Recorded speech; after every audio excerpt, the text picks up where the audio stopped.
E tem gente em situação bem delicada no São Paulo, e olha que eu nem me refiro a Júlio Casares, presidente que precisou renunciar para não sofrer o impeachment. Quem está em maus lençóis é Dedé, que foi diretor do Clube Social do São Paulo. Uma das primeiras providências de Harry Macis, assim que assumiu a presidência, foi de mandar o Dedé embora.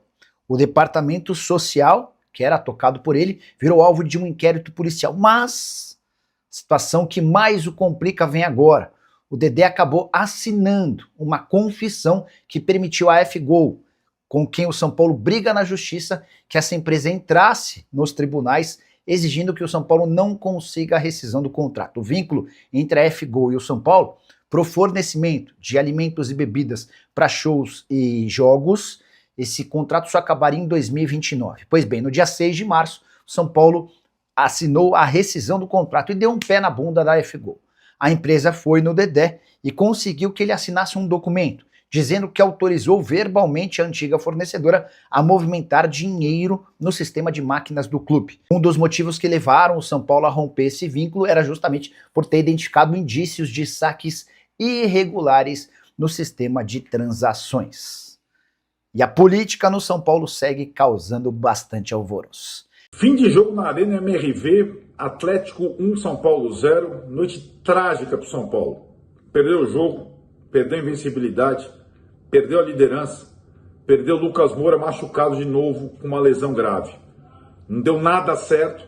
O São Paulo até que nem fez um jogo ruim, foi um jogo equilibrado, teve o domínio da bola, mais posse, mas foi muito pouco objetivo, né? Errou muitos cruzamentos, sofreu muito no gramado sintético, não soube lidar com a velocidade do gramado sintético.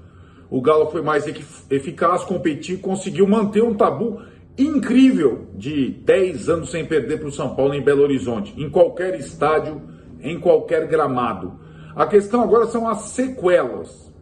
Perder a liderança, o embalo, perder Lucas, ter um jogador machucado gravemente de novo, coisas que o São Paulo estava driblando na temporada. Agora vem a dura realidade. Sábado, Palmeiras na volta do time ao Morumbi, num duelo que ainda pode recolocar o São Paulo no campeonato. Mas dessa vez, aliás, mais uma vez, de novo, quem estará em vantagem será o rival comandado por Abel Ferreira. Vamos voltar a falar do São Paulo, para dar tempo da galera votar aqui na nossa enquete. A gente falou sobre o Lucas. Você estava falando já sobre o jogo, né, Renan? Quando a gente deu a informação, quando a Alicia deu a informação da queda do Vojvoda.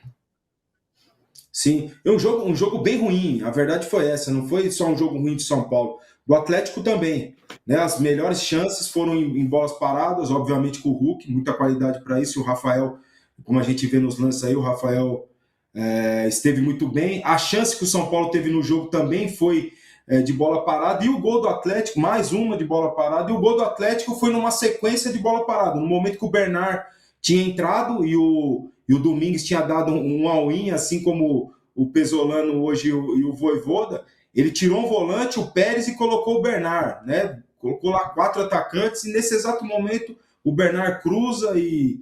aí, ó, isso é uma sequência de um escanteio, dá lá o rebote, sobra para o Bernard, ele coloca no segundo pau, o Lanfranco escora e o Roman faz o gol, né? O São Paulo, que nesse jogo não conseguiu produzir nada, com superioridade numérica no meio de campo, não conseguiu se impor, não conseguiu fazer com que essa superioridade gerasse grandes chances de gol, né? Um time que não teve um encaixe defensivo bom, e isso pensando no jogo de sábado, é muito importante, né? O São Paulo está jogando com losango no meio de campo, e os laterais, né?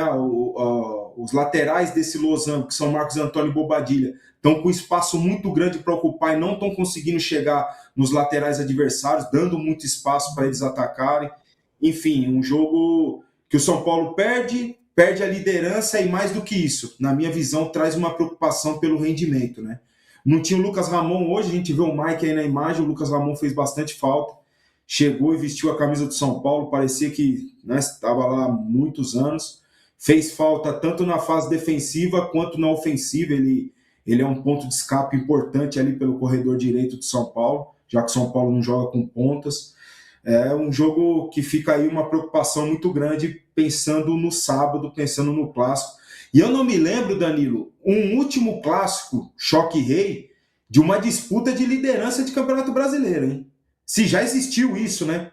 De dois times bem ali na tabela e esse clássico decidir isso. Mas vai ser um clássico, assim, com fortes emoções, pode ter certeza. Então a gente continua aqui nessa discussão, Alícia, terminando essa análise de São Paulo e Palmeiras. Aqui na nossa enquete deu o seguinte: o Palmeiras vence 54% dos votos, São Paulo vence 25% e empate 21%. Domi, eu vou de empate, porque acho que tem um equilíbrio muito grande, né, nesse confronto, nesse momento que o São Paulo vem vivendo. Hoje, de fato, fez uma partida horrível, mas vai jogar em casa, né? O São Paulo jogando em casa no Morumbi lotado, para mim, fecha esse desequilíbrio que a gente tem visto nos últimos confrontos. Então, vou de empate, mas estou bem curiosa para saber como vai ser esse confronto e como o Roger Machado vai enfrentar esse seu primeiro clássico regional dentro de casa. É complicado, a pressão é muito grande e ele, por ter ocupado a cadeira do Crespo, sabe que a pressão pode chegar muito rápido, né, e afetar até aqueles que estão fazendo um bom trabalho. E aí, Danilo, empate? Eu acho que é uma boa possibilidade, Domi. Eu vejo esse jogo bem equilibrado. Eu acho que o Palmeiras ele é o melhor time, mas o São Paulo é um time extremamente competitivo e vai jogar na sua casa, com a torcida única. Teve poupou algum dos seus jogadores hoje no jogo contra o Atlético Mineiro. Lucas Ramon nem viajou. Lucas ia ser poupado, acabou machucando. Tudo bem, deu azar nesse ponto. Mas vamos ver como vai ser a pressão, especialmente dos 15 primeiros minutos ali do Palmeiras, porque eu imagino que mesmo fora de casa o Palmeiras vai querer fazer essa pressão. Acho que vai ser um jogo bem interessante. O problema é que, com frequência, jogos muito importantes eles acabam virando ruins aqui, né? O nervosismo acaba fazendo os caras ficarem naquele jogo que a gente fala, nossa, que jogo chato. Passamos uma semana esperando. Tipo um Fla-Flu, assim, a final do Carioca, que foi horrível, horrenda, e a gente passou ali dias esperando aquela final. Então, vamos ver como vai ser, mas eu acho que é bem equilibrado, e se eu fosse votar nessa enquete, eu votaria no empate. A grande questão é que hoje, o São Paulo, por ter perdido o jogo para o Atlético Mineiro, ele acaba não tendo empate no confronto direto contra o Palmeiras, né? A gente tem que sempre destacar isso, porque tem Bahia, tem Flamengo, Bahia tem um jogo a menos, pode de repente até assumir a liderança depois. Então, no confronto com o Palmeiras, o São Paulo perdeu o direito de empatar. Vamos ver como vai ser. Eu acho que é um jogo bem, bem equilibrado, Domi. Orlando Lico tá falando aqui, ó, sem o Lucas, o Palmeiras leva mais 3 pontos. E aí, Renan? Não por isso. O Palmeiras, óbvio, tem chance de ganhar, mas não pela ausência do Lucas, que dos jogadores de frente ali era o que menos tinha, o que menos estava rendendo, né? Na verdade, né? O Luciano hoje entrou muito mal, é um dos que foi poupado também hoje, ele, Lucas e Lucas Ramon, né? O Luciano entrou muito mal hoje, muito mal na questão técnica e de intensidade, pouca entrega. O cara que entra durante o jogo, ele pode errar tudo, mas ele tem que correr mais do que os que estavam dentro do campo, né? Afinal de contas, ele está descansado.